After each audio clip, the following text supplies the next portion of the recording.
Ulit. Ulit.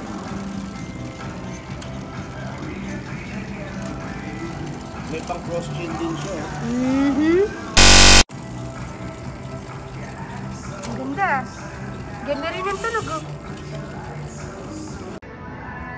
Good morning, kapatid. This is Andy from Go Pedal PH, and welcome back to our Reels and YouTube channel.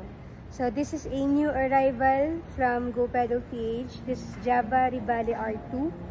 Okay. So we have a new arrival here, and tingnan nyo naman, napakagwapo nito. Sheesh! Ating alamin ko anong meron sa specs na to.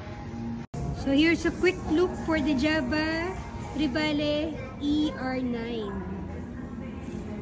Grabe. Mas maganda to sa personal. May aero bar pa. So here's the quick check for the Java Ribale ER9. Java is a alloy frame. Ito po ay carbon fork. Ang maganda dito yung kanyang group sa electronic na LTWO ER9. Napakaganda.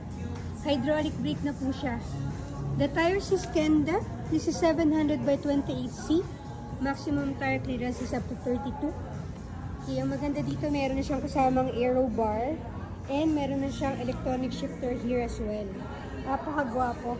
Meron din siyang kasamang aero bag for the energy gels. Okay, and ang ganda ng kanyang sukat.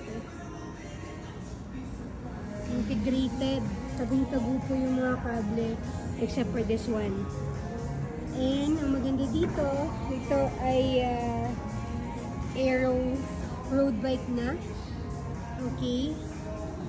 Ang crank niya is 5034 na 2x LTWO ER9. LTWO ER9 as well sa likuran. Ang cogs na is 12 speed. So this is a 2x12 speed LTWO ER9 electronic na po ito. 11x32 yung kanyang cogs. And then 5034 yung kanyang crank. Napakagwapo nito ah. Very good. Ito po yung kanyang brand or model number. And then, small size 48. Kanina sinukat ni Kuya Man to, no? 5'5" yung kanyang height, saktong-sakto sa kanya.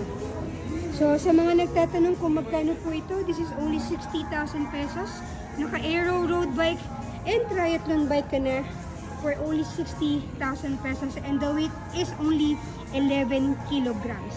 So, ito ay makikita dito sa Go Pedal PH located at A9, Phase 1, Arco Parade, Arco Via City, Pasig. This is only one unit. So, kung ako, ikaw, kunin nyo na to. Okay? Payment is only GCash, online banking, and cash. See you here!